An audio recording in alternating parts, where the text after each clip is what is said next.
Vamos a hablar en esta ocasión de qué hace falta para publicar tu página web en Internet. Porque ahora mismo quizás tienes tu página web en tu disco duro, en tu escritorio, en tu ordenador, en definitiva, pero tú lo que quieres es que cuando alguien ponga www.tunombre.com aparezca la página web en Internet. Eso se llama publicar tu página web. Así que lo primero que hace falta para publicar una página web, voy a abrir un poco Gedit como editor de texto. Lo primero que hace falta es tener dos cosas. Primero, un elemento llamado dominio y segundo, otro elemento llamado alojamiento o en inglés hosting. Así que primero, el dominio y segundo, el alojamiento. El dominio es tunombre.com, donde realmente un dominio tiene dos partes. Una, el nombre del dominio y dos, separado por un punto, la extensión del dominio, donde el dominio más común que podéis encontrar es el dominio.com. Fue el primer dominio en existir y realmente lo de com quiere decir comercial, porque la idea inicial del dominio era usarlo en 1986, cuando nació, para fines comerciales, porque en el 86 no se preveía que la gente pudiera a nivel particular, a nivel personal, publicar sitios web. De la misma manera que en los 80 no se preveía que hoy en día prácticamente cualquier persona de cualquier edad tuviera un teléfono móvil por ahí por la calle. Hay cosas que a día de hoy nos pueden parecer muy comunes, pero que hace 20 o 30 años no lo eran. Lo primero que debemos conocer es que existen otras extensiones de dominio. La más común, por tanto, es la .com y, curiosamente, no hay un organismo que se encargue de controlar, sí regular, pero no controlar, que el dominio .com se use realmente para fines comerciales. Esto quiere decir que yo puedo tener un dominio .com y no necesariamente usarlo para fines comerciales y nadie me va a perseguir ni me va a decir nada. Hay dominios donde nadie te va a perseguir, hay otros donde tienes que comprometerte a realizar esa actividad, porque si no, no te van a dar ese dominio. En cuanto a los dominios genéricos, podemos considerar que los primeros dominios en existir fueron el .com, el .net, en principio pensado para empresas instaladoras de redes, luego más tarde para redes de usuarios, hoy en día para cualquier tipo de red. Tenemos el dominio .org, que es un cajón desastre. Todo aquello que no quepa en cualquier otro tipo de dominio se mete en el dominio .org. Tenemos también dominios que salieron más adelante para meter, por ejemplo, negocios, como el dominio .biz, .business, en inglés, es la contracción, y otros dominios. Desgraciadamente, al final, la gente sigue usando más el dominio .com, porque es más fácil de recordar o porque socialmente se recuerda mejor ese dominio. Todos estos dominios son genéricos. A continuación tenemos los dominios territoriales. Cada país, cada territorio tiene su propio dominio. Por ejemplo, el dominio para España es .es. El dominio para Francia es .fr. El dominio para Alemania es .de. El dominio para Austria es .at. El dominio para Reino Unido es .co.uk. Co por la Commonwealth y UK por United Kingdom, por Reino Unido. Hay también dominios menos conocidos, .us, .United States, no se ve prácticamente ninguno, .asia. El que sí que se empieza a ver un poquito, evidentemente, es el dominio CN. Cada dominio, ahora que hablamos del CN, tiene unas restricciones que impone el país correspondiente.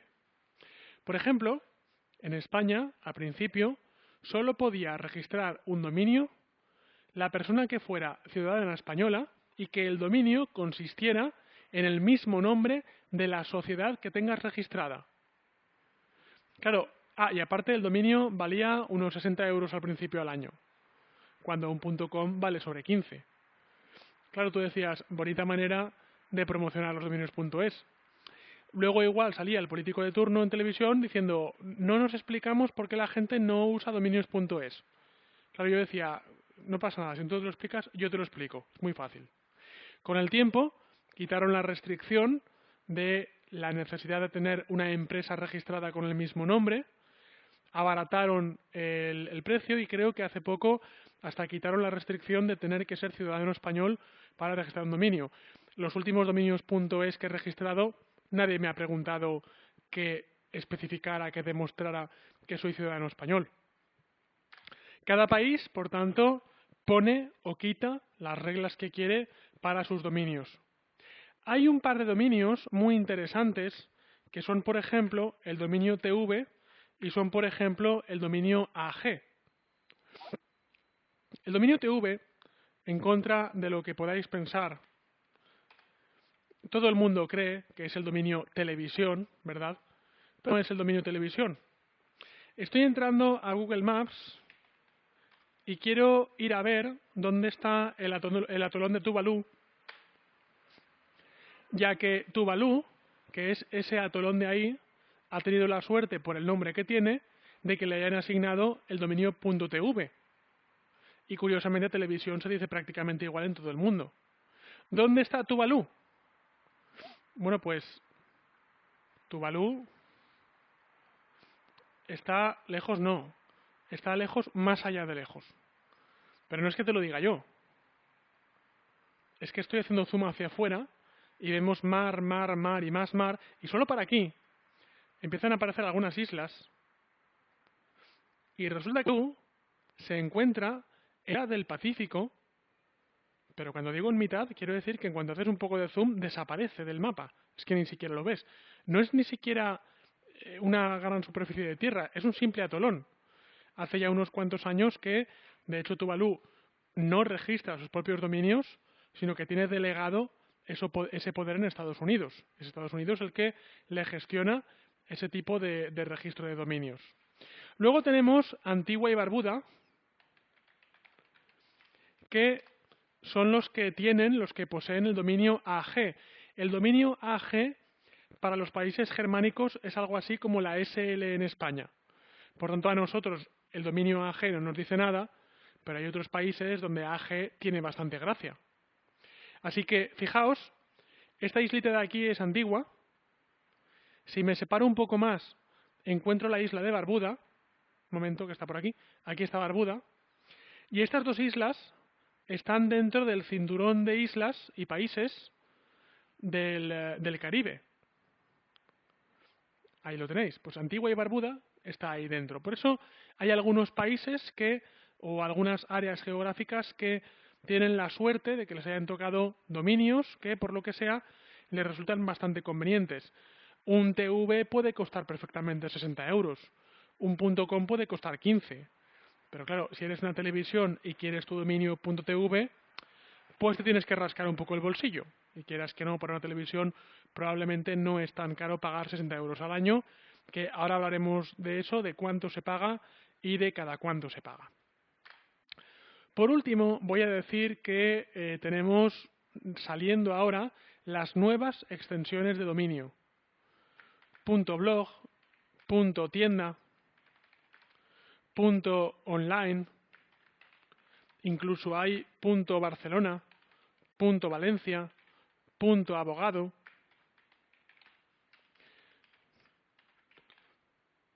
¿Por qué existen tantas extensiones de dominio? Por una cosa que se llama la saturación de los dominios.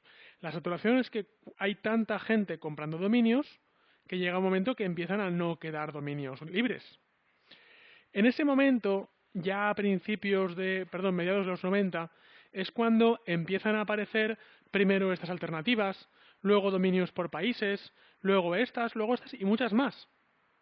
Pero el problema es, ¿de qué sirve tener diferentes extensiones de dominio si la gente de la que más se sigue acordando es de esta de aquí arriba?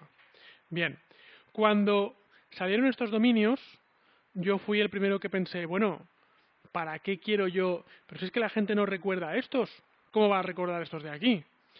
Parece, y atención con esto que os acabo de decir, parece, habrá que ver en el futuro qué pasa, que Google va a tratar mejor a los dominios con este tipo de extensión que a los dominios genéricos con este tipo de extensión. Porque con ese tipo de extensión Google puede saber mejor qué tipo de negocio tienes y con estos no.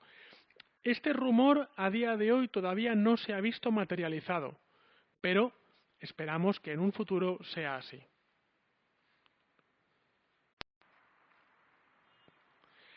¿Hasta qué punto puedes cambiar de dominio o de extensión o de lo que quieras una vez que la has comprado? A un nivel teórico, te puedo decir que puedes cambiar de dominio tantas veces como te haga falta. A un nivel práctico, evidentemente solo te voy a recomendar hacerlo solo aquellas veces que sea necesario. Y te voy a poner un ejemplo, te voy a poner mi propio ejemplo. Hace años que me compré un dominio llamado jocarsa.com, dominio que sigo teniendo. ¿Por qué? Por una razón muy sencilla, y es que JO es José, Car es Carratalá y SA es Sánchez. Es decir, no es un dominio para esconderme de nada, es un dominio que condensa mi nombre. Y sí, cierto, ¿por qué no? Podríamos considerar que es algo así como un mote. Pero a principios de los 2000 tener ese tipo de dominio no representaba ningún problema. Llegó un buen día en el que Google dijo, bueno, no solo a mí, evidentemente a todo el mundo, y dijo, si tú tienes un seudónimo, yo no sé quién eres realmente. Igual te estás escondiendo de mí. Yo le puedo decir a Google, tío, que, a ver, que es un seudónimo, pero es mi nombre y mi apellido. Que tampoco es que sea muy elaborado. Pero Google de momento eso puede no verlo. Puede no ir diseccionando caso por caso, sino que puedo meterme en el saco de los que se esconden. Y evidentemente llega un momento en el que premia a aquella gente que tenga un dominio que se llame, por ejemplo en mi caso, josevicentecarratalá.com. Más claro agua, ¿vale? Un dominio donde dices, mira, si para hacer negocio con este dominio te estoy poniendo mi nombre y mi apellido, y si encima si entráis a mi web está mi foto, quiero decir que te puedes fiar de mí, ¿vale? Con lo cual me compré el dominio josevicentecarratalá.com, es el que estoy usando. Tengo también el dominio carratalá.es, que es más breve, pero no es .com. Ahora hablaremos de eso. Entonces, el dominio josevicentecarratalá.com me lo compré y lo tuve un par de años inactivo porque seguía usando el dominio jocarsa.com. ¿Por qué? Porque me daba miedo. Me daba miedo cambiarme de un dominio a otro y a ver qué pasaba con la gente. Porque hay dos cosas que te deben preocupar. La primera es que la persona, el ser humano, que antes te encontraba por jocarsa.com, ahora te encuentre por josevicentecarratala.com. Y la segunda, que no sé yo si decirte que es más preocupante todavía, es que Google se dé cuenta que aunque has cambiado de dominio, sigue siendo el mismo. Bien, así que llegó un día que dije, mira, ahora que es verano, me arriesgo y total, si pierdo posicionamiento, como es verano, tampoco pasa mucho. Por suerte, cambié. Durante un día, 24 horas, estuve desaparecido de Google porque Google dijo, este tío ha quitado la página, ¿qué ha pasado con él? Y a las 24 horas volví a aparecer e igual de arriba que posicionaba mi dominio primero, jocarsa.com, de repente posicionaba josevicentecarratala.com. Ahora, estuve 24 horas fuera de línea y tuve suerte que solo fueron 24 horas. Cambiarse el dominio es posible, pero yo creo que pasa igual que como cuando te cambias el nombre de tu empresa, que tus clientes pueden pensar, ¿por qué te has cambiado el nombre de empresa? ¿Tienes problemas con el nombre anterior? Es raro. Y todo aquello que sea raro va en contra de la confianza, ¿vale? Por eso no hay ningún problema en un momento dado en comprar otro dominio y si quieres mantener los dos y si no quieres cerrar uno. Yo recomiendo que si coges un segundo dominio durante un tiempo sigas permitiendo a la gente que entre desde, por ejemplo, este dominio, para que aquellos rezagados que no se hayan dado cuenta de que has cambiado, pues todavía te encuentren. Y ya ha pasado un tiempo, Si el dominio te interesa por motivos personales, manténlo.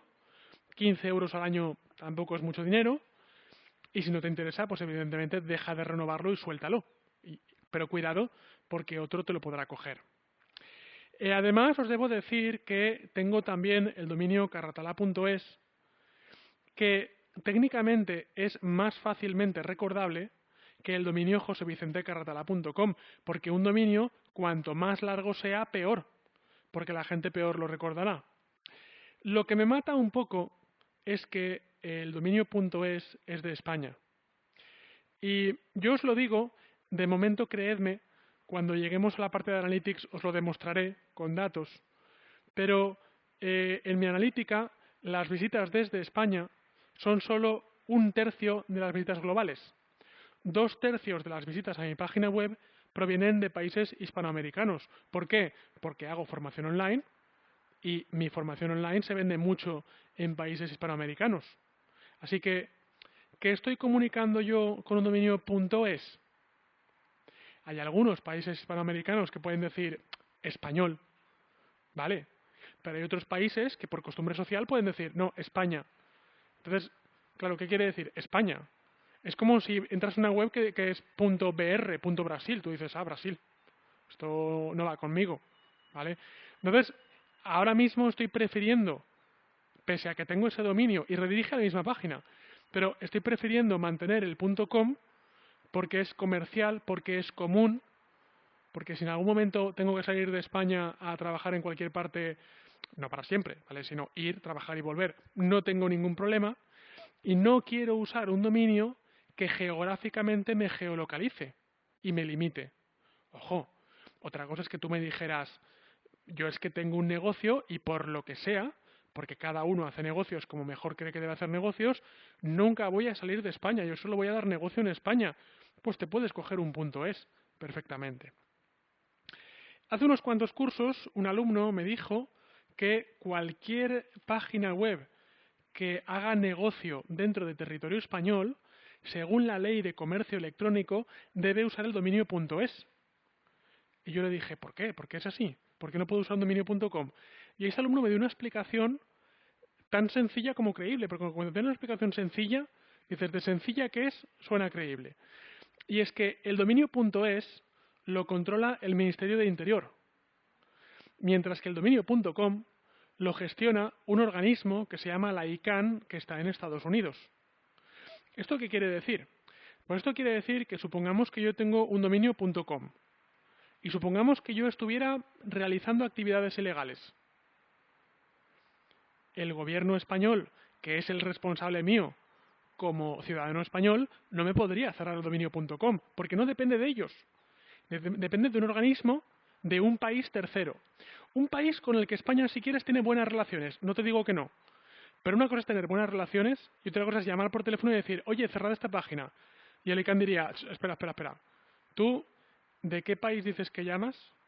¿Qué página dices quieres que cerrar?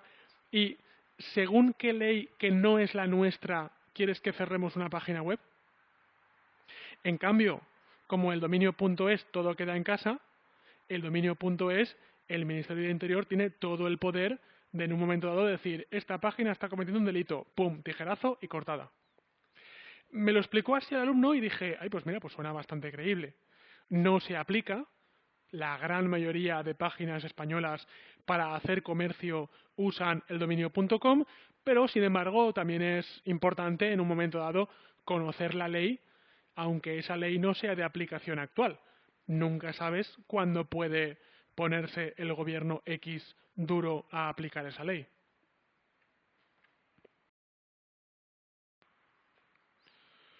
¿Cuánto cuesta un dominio? ¿Se compra o se alquila? Y un dominio me lo pueden quitar o no me lo pueden quitar. La primera pregunta es ¿cuánto cuesta un dominio? Realmente yo os voy a responder a cuánto cuesta un dominio vacío, un dominio nuevo. El precio puede oscilar entre 15 y 5 euros. Hay empresas que te lo pueden ofrecer por menos, hay empresas que te lo pueden ofrecer por algo más. Pero más o menos la horquilla de precios está por ahí. El dominio, y esto es muy importante, no se compra. El dominio se alquila. El dominio no es una propiedad. Y por tanto, dado que no es una propiedad, te lo está alquilando el gobierno correspondiente. Un dominio.es te lo está alquilando el gobierno español. Un dominio.com te lo está alquilando el gobierno estadounidense.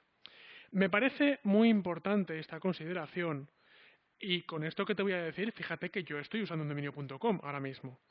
Pero es importante saber que o hasta qué punto estamos montando un negocio y la dirección de ese negocio, que al final es la puerta de entrada al negocio, depende de un gobierno que ni siquiera es de un país en el que vivo. Y es de un gobierno de un país dentro del cual yo no tengo ningún derecho. O sea que no os digo no cojáis dominios.com, porque yo estoy usando un dominio.com. Pero una vez más os digo, sed conscientes de esto y sopesadlo como un criterio de elección más cuando escojáis un dominio. A continuación, los dominios no se compran, se alquilan. ¿Se alquilan por cuánto? Se alquilan por años. Entonces lo más normal es alquilar un dominio por un año, renovable, por supuesto. También desde hace pocos años existe la opción de renovar dominios durante varios años. Cuando un dominio va a caducar el mes de antes, depende un poco del proveedor, te envían un correo para recordarte que debes renovar ese dominio. Por supuesto, tú siempre vas a tener opción de renovación preferente. Eso quiere decir que cuando se acaba la fecha no puede venir alguien y quitarte el dominio. Si tú lo renuevas antes, lo has renovado tú, nadie te lo puede quitar. ¿Qué pasa si se te olvida y lo intentas renovar un día después de que caduque?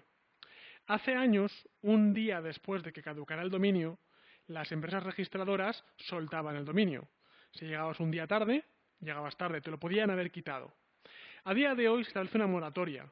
Las empresas de registro te reservan el dominio un par de meses. Si luego lo quieres recuperar, pagas extra porque te lo han reservado. Pero, de alguna manera, previenen esos tipos de olvido. Y oye, después de 2 meses ya lo liberan y cualquier persona puede venir y te lo puede comprar. Y si tú dices que se te ha olvidado, pues oye, se te olvidó durante 2 meses, que no es que se te olvide durante un día. Además, generalmente, durante esos 2 meses, las empresas de hosting te van enviando correos para recordarte que tienes un dominio ahí en reserva, medio caducado. Por tanto, hay que tener cuidado y hay que acordarse de renovar los dominios periódicamente o incluso hay que contar con servicios de autorrenovación de dominios en la empresa en la que hayas contratado. Y por supuesto, la tarjeta de crédito, la cuenta bancaria que esté detrás de ese pago, pues tiene que estar actualizada, tiene que tener efectivo para que cuando te carguen la tarjeta realmente se cargue ese dominio. Teniendo en cuenta que un dominio es un alquiler, yo te preguntaría, ¿qué pasa si alquilas un local comercial y no lo usas? Tu respuesta sería, mientras sigas pagando el alquiler, no hay ningún problema.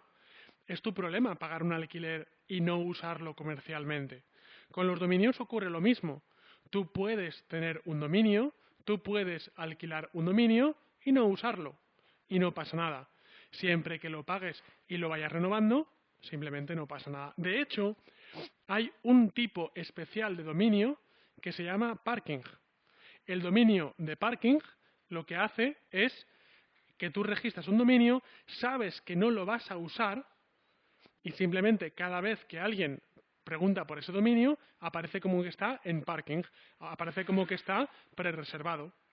Hay de hecho gente que se dedica a reservar dominios sin usarlos con el simple fin de revenderlos más adelante. Ya podríamos entrar a valorar si es una actividad lícita o no, pero el caso es que se hace. Teniendo claro todo esto, ¿cómo contratas un dominio? ¿Cómo registras un dominio? Técnicamente, para cada tipo de entidad, por ejemplo un .com, tendrías que ir a la ICANN, al organismo estadounidense. Si quieres registrar un dominio.es, tendrías que ir al ministerio, pero no puedes hacerlo directamente. Hay unas empresas intermediarias que se llaman registradores. Los hay muchos, los hay de muchos tipos, hay muchas empresas. Una de ellas es One-on-One. Realmente podéis entrar más o menos a la que queráis. El tipo de servicio es el mismo en ambos casos. Dentro de cualquier empresa de registro encontraréis por una parte algo llamado dominios. Así que lo que voy a hacer es poner el nombre del dominio que estoy buscando. A continuación pulso el botón buscar y en este caso la web, en este caso este portal, me dirá qué dominios están libres y cuáles no lo están. En este caso el dominio josevicentecarratala.com no está libre, porque evidentemente lo tengo yo, pero el dominio josevicentecarratala.es está libre. El dominio josevicentecarratala.colombia está libre. .net está libre, .info está libre, .europa está libre, .org está libre y .club está libre. Lo primero que haría, por tanto, pero no lo hagáis todavía, es, si habéis encontrado el dominio que os guste, le daríais a comprar. A continuación, vamos a hablar de hostings. El hosting es algo diferente. El hosting es lo que encontramos con la palabra alojamiento. El dominio no es más que un nombre, pero el nombre no te da cuántos megas tienes de espacio, cuántas bases de datos tienes para usar. No, es un nombre y ya está. El alojamiento es el segundo elemento que os hace falta para publicar una web y va atado a un dominio. El alojamiento, para hablar claro, es un trozo de espacio del disco duro de un servidor web. ¿Y qué es un servidor web? Un servidor web es un ordenador que está encendido 24 horas al día y conectado a la red sirviendo páginas web. No viendo páginas web, sino sirviendo páginas web. Hay dos maneras de tener un alojamiento. La primera es subcontratarlo y la segunda es tener uno propio. Subcontratarlo es, a todas luces, la opción más conveniente al principio. Conveniente desde el punto de vista del esfuerzo y del dinero. Un servidor propio hay que comprarlo, hay que montarlo, hay que instalarlo y configurarlo y cuidarlo. Cuidar que no te entren, que no te lo hackeen, que no se queme, que no se apague. Cuando se apaga, enciéndelo. Cuando se quema, cámbiale las piezas y hazle copia de seguridad, evidentemente. Cuando te lo hackean, mira a ver por dónde han entrado y tapa el agujero.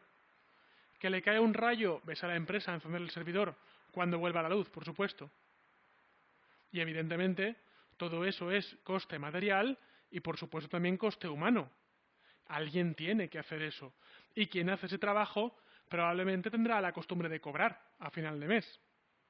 En cambio, cuando subcontratas el servicio, lo estás subcontratando a una empresa que se dedica a ello, que tiene unos cuantos técnicos que se reparten entre muchos servidores y por tanto el coste es mucho menor.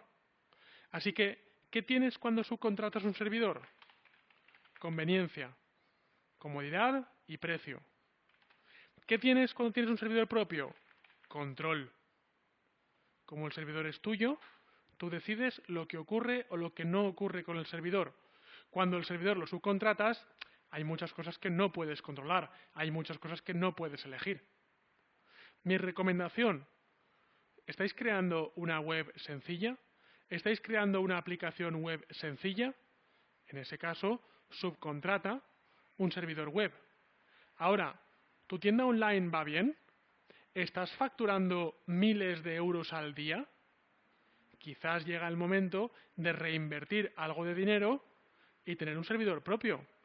Quizás en ese momento, cuando estás ganando mucho dinero, la conveniencia siempre es importante, no te digo que no, pero el control desde luego también lo es.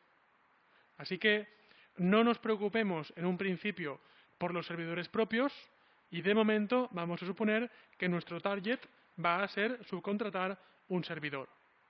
¿Cómo se subcontrata un servidor? Básicamente vas a una empresa como esta, entras dentro de la parte donde pone hosting, alojamiento o como queráis llamarlo, Y vemos que siempre hay unos planes. Hay unos planes, vamos a verlo, hay unos planes donde por 3 euros al mes te ofrecen unas cosas, por 5 euros al mes el segundo año te ofrecen otras cosas, por 7 euros otras cosas y por 13 euros otras cosas. Evidentemente, cuanto más pagas, más te van a dar. Por ejemplo, en el plan de 3 euros te dan 10 gigas de espacio web. La pregunta que probablemente a día de hoy no me sepáis responder es: ¿10 gigas es mucho o es poco? A día de hoy puede que no lo sepáis responder. 10 gigas en principio está bastante bien. No creo que tu web tenga más de 10 gigas en material, pero podría tenerlo. ¿Y si no tengo una web? ¿Y si quiero alojar 20 webs diferentes? Ahí no te digo que te vaya a llegar a 10 gigas, pero puede llegar, ¿vale? Cuando ese momento ocurre, probablemente te interesa llegar a un plan superior. Te interesa ir o a 100 gigas de espacio o directamente a espacio ilimitado. Además, esto puede que ahora mismo no os importe porque no lo entendáis, pero con los planes más básicos o te dan pocas bases de datos o no te las dan.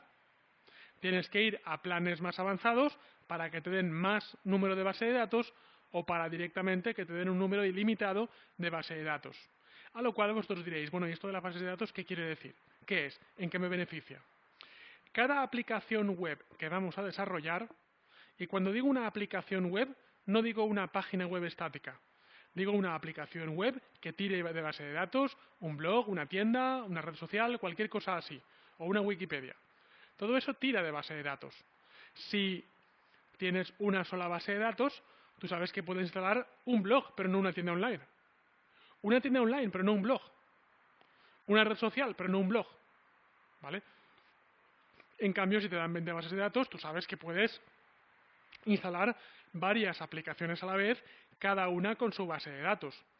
Estoy omitiendo un dato, lo estoy omitiendo adrede, y es que hay un truco con el cual tú tienes una base de datos, pero metes varias aplicaciones dentro de esa base de datos.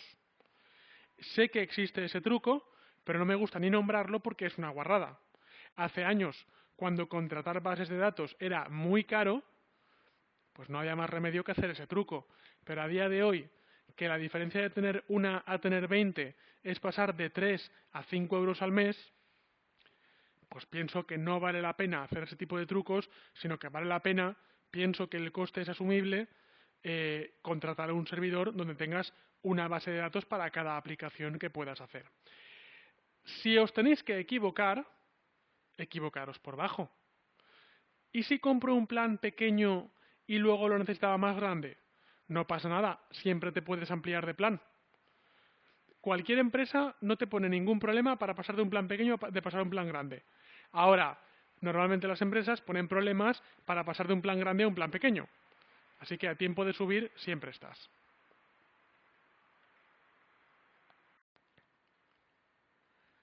Una trampa donde suele caer mucha gente es: ¿qué cojo? ¿Un plan basado en Linux o un plan basado en Windows? Fijaos que por defecto viene premarcado Linux. Hay mucha gente que dice, como yo en casa tengo Windows, voy a coger Windows, que es lo mismo que tengo en casa. Respuesta errónea. No tiene nada que ver el sistema operativo que tenga el servidor al sistema operativo que tengáis en casa. Por decirlo muy llanamente, os voy a decir que cuando trabajáis con Linux, estáis trabajando con PHP, no le pongo por aquí, pero os lo digo yo, con PHP y con MySQL, es decir, programación en PHP, bases de datos en MySQL.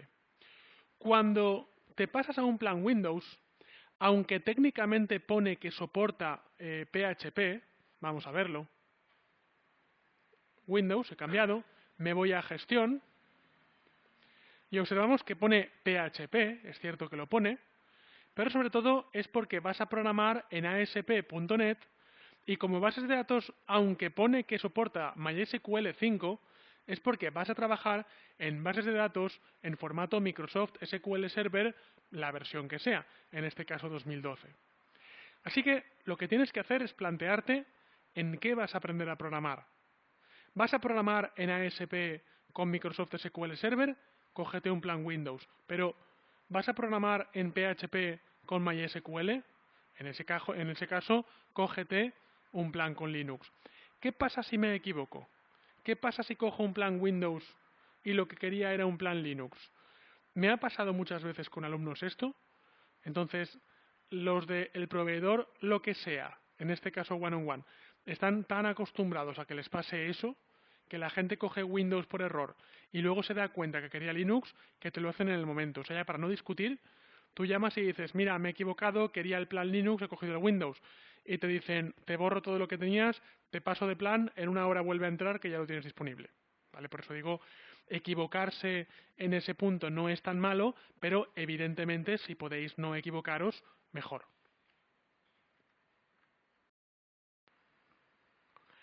¿Qué hacemos, por tanto, para contratar un pack de dominio y hosting? Eso ya depende un poco de en qué empresa estéis contratando. Cada una, evidentemente, tiene un proceso de tienda online. Hay algunas que te dicen primero compra el dominio, luego asóciale un hosting. Esta, por ejemplo, funciona al revés. Dice, mira, si te compras, por ejemplo, el plan básico, te doy un dominio. Con lo cual dices, vale, no compres el dominio y luego el hosting. Compra primero el hosting y luego en el dominio gratuito que te van a dar, ahí cómprate el dominio. Así que en este caso lo que haría es continuar, estaría comprobando el dominio, me dice que me ofrece josevicentecarratalá.es, acepto y le digo continuar. A partir de aquí, evidentemente, y no es por meterme, porque soy un usuario bastante frecuente, pero esto es como la página de Telepizza, que tú pides tu pizza, le das a comprar y te dicen, ¿pero quieres alitas? Y tú dices, a ver, si quisiera las hubiera pedido. No, no quiero. En la siguiente página, ¿y quieres Coca-Cola? Pero vamos a ver, que si la quisiera la hubiera pedido. Pues esto es igual, ¿vale? ¿Quieres el plan one-on-one tienda online? No. Si quiero una tienda ya me la montaré yo. Así que, nada, continuar sin tienda online. ¿Y quieres optimización? ¿Y quieres editor web móvil? ¿Y quieres bloqueo? ¿Y quieres CDN? ¿Y quieres antivirus? Es que es igual que el Telepizza, pero en lugar de alitas de pollo hay antivirus, ¿vale? Con lo cual, no marquéis nada, en principio. Le damos a continuar con el pedido. Y a partir de aquí, pues ya entramos en la oferta especial, ¿vale? O bien con precio estándar. En este caso, pues cogemos en cada momento la oferta especial que haya, igual que el Telepizza, exactamente. Así que pulsamos continuar. En este caso me dicen que me va a cargar 2,97. Ojo, el primer año, por la oferta del primer año. A partir de ahí, el precio estándar sería, espera que se actualice, bueno, 4,99 un mes. Yo lo que haría es cogerlo durante 12 meses. Pero en fin, vale, 2,97. Luego calcular, pues, 5 euros por 12 meses. A partir de aquí ya no os puedo decir más, ¿vale? Porque tenemos el típico formulario de registro donde en esta página se te va a pedir los datos de contacto, podrás especificar si eres particular, autónomo o empresa para luego ver si te puedes desgravar la factura correspondiente a este servicio o no, si eres particular. Y una vez que hayáis rellenado este formulario, en la siguiente pantalla, si pincho continuar no me va a dejar hasta que rellene los datos, evidentemente, aparecerán los datos de pago, donde tenéis que introducir vuestro número de tarjeta, el número de seguridad y todo lo que hace falta cuando pagas algo por Internet. Una vez que hayáis hecho eso, en la gran mayoría de proveedores aparecerá una información que os dirá tu cuenta ha sido pagada correctamente, en un máximo de 24 o 48 horas te enviaremos la cuenta, te enviaremos un correo con tu número de cuenta. Generalmente no suelen ser 48 horas, pero 2, 3, 4, 5 horas son un poco inevitables. Por tanto, a partir de ahí, una vez que tengáis esa compra hecha, tendréis que esperar a recibir el correo en el cual aparece vuestro número de usuario. ¿De quién es un dominio? Eso es algo que a priori no podemos saber, pero que sí que podemos averiguar mediante una herramienta que se llama Whois. Entonces, puede ser que una persona perfectamente compre un dominio, lo tenga un año o 2 o 3 o 4 en posesión, pero no haga nada con ese dominio. Incluso puede ser que cuando pongas ese dominio en una URL de Internet no aparezca nada en esa página web. ¿Cómo saberlo, por tanto? Yo suelo recurrir a un servicio que se llama DirectNick, que es un registrador norteamericano que está en Nueva Orleans, y pongo DirectNick Whois. DirectNick es el registrador. Antes tenía unos cuantos dominios en este registrador. Whois es el servicio. Y voy a entrar dentro de directnick.com/whois. No es el único registrador que tiene este servicio, hay varios.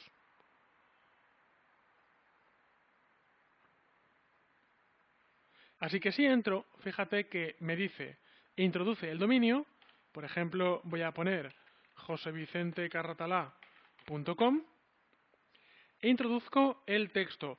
Cuidado, también os digo una cosa. Este dominio, este registrador norteamericano, puede ver algunas extensiones de dominio concretas. Por ejemplo, un registrador norteamericano no te puede dar información de un dominio .es. Para el dominio .es tienes que ir a una página que se llama red.es y en red.es hay por ahí, ahora veréis, ahora aparecerá una herramienta de dominios. Déjame que se cargue. Así es dominios y ahí tendré una herramienta Whois para dominios.es. Pero vamos a suponer que es un dominio.com. Pongo la extensión, pongo la web, pongo el captcha, le digo search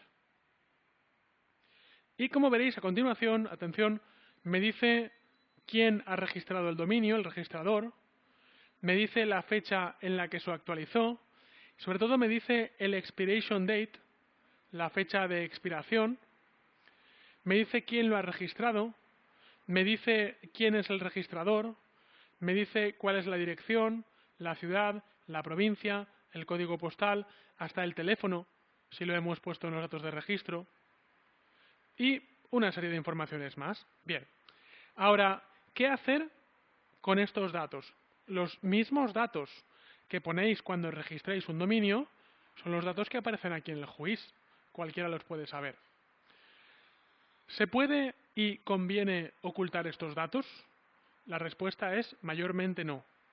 Se puede, porque de hecho cuando antes he intentado registrar el hosting me han ofrecido el servicio llamado el One-on-One Privacy o algo así. Es decir, un servicio de privacidad, un servicio de ocultar los datos. Pero ahora yo os pregunto, Google en un momento dado me va a hacer un Whois al dominio. Si yo oculto los datos del registrador del dominio, ¿qué dice eso en cuanto a la confianza de la página web? Google puede decir, ostras, si oculta los datos, ¿por qué es? ¿Porque va a delinquir o porque se quiere proteger su privacidad? Como no lo sabe, por si acaso te coge con pinzas y te baja el posicionamiento. Por eso digo que no conviene ocultar la extensión del dominio. Únicamente si queréis ocultarlo detrás de una figura jurídica, pues se puede arrancar una SL, una sociedad limitada, por ejemplo, y comprar el dominio a nombre de la sociedad. Evidentemente no adrede para el dominio, porque una sociedad limitada son 3.000 euros de capital, no vas a hacer eso solo por la privacidad de los datos. Evidentemente estoy hablando de una persona que además tenga una empresa. ¿No quieres dar tus datos? Registra el dominio a nombre de la empresa.